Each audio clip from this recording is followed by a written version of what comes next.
In the skies over Ukraine, a Russian military experiment shocked the world. An interceptor drone, which was supposed to fly on its own, is now strapped directly to a MiG29 SMT fighter jet. This project is called Archangel. For some, it looks like a desperate move, but for others, it could be the beginning of the greatest military revolution of this century. The question is, has Russia really found a cheap way to counter the swarm of kamikaze drones flooding the battlefield? Or are they gambling with their pilots' lives in a deadly experiment? Russia has once again surprised the world with a military experiment that looks both absurd and alarming. A drone interceptor, carelessly strapped to a MiG29 SMT fighter jet, using nothing more than plastic ties, has raised questions far beyond the borders of the battlefield. The so-called Archangel Project promises to change the way we understand aerial warfare, if it works. At first glance, this setup looks improvised, even laughable. A drone mounted directly onto a radar warning receiver? Military experts shook their heads. But behind this crude image, Russia claims a technological breakthrough. The operator of the drone has allegedly been trained to fly it using systems designed for piloting an aircraft. This raises the first big question. Can Russia really operate a drone directly from a fighter jet?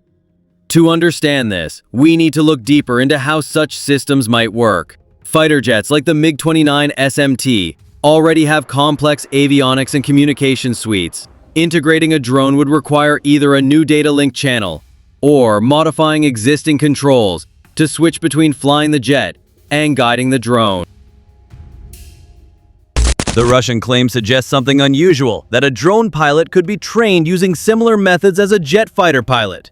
This means the drone might mimic the aircraft's flight profile, reducing the learning curve. But if true, this would also mean the drone is not entirely autonomous, relying heavily on the human pilot inside the jet. Yet the most puzzling part remains.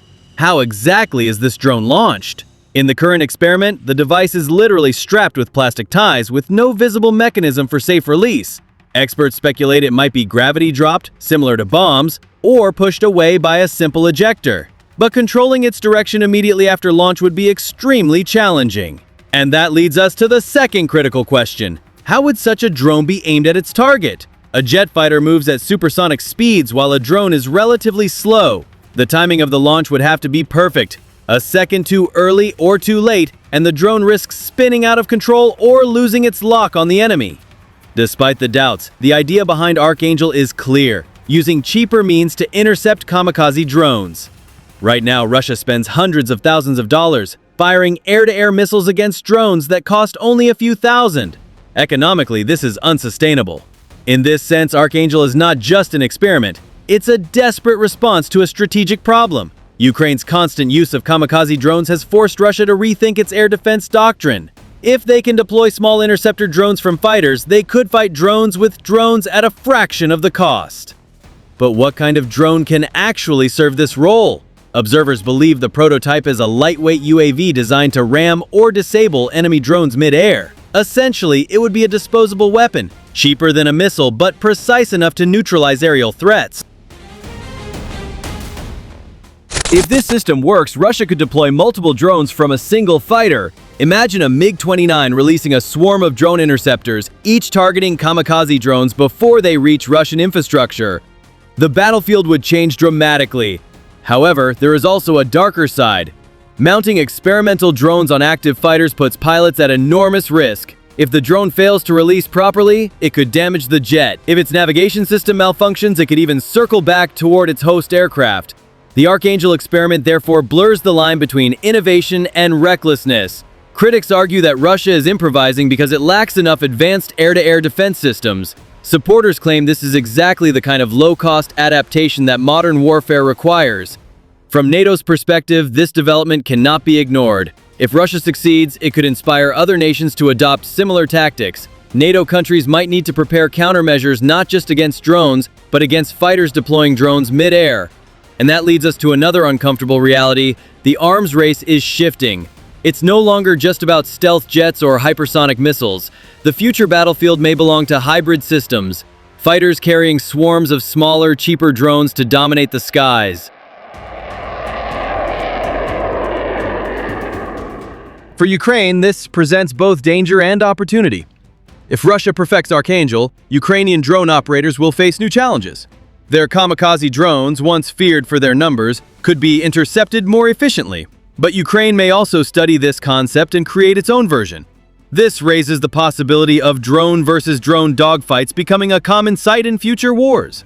No longer just jet versus jet or missile versus missile, the skies could be filled with small, agile drones clashing in midair. Military historians might compare this to the early days of aerial warfare in World War I, when pilots experimented with attaching rifles and cannons to fragile biplanes. What seemed crude and desperate at first became the foundation for modern air combat. Could Archangel be the same? Still, the crude images of drones tied with plastic straps cannot be ignored. For now, the project looks more like a prototype than a polished weapon. It's possible Russia simply wanted to test the basic concept before investing in a real launch system. But if Russia continues to refine this technology, the next version could include dedicated launch pods, smart guidance systems, and even autonomous drone swarms that coordinate with the fighter jet. The bigger question remains: is this really cost-effective?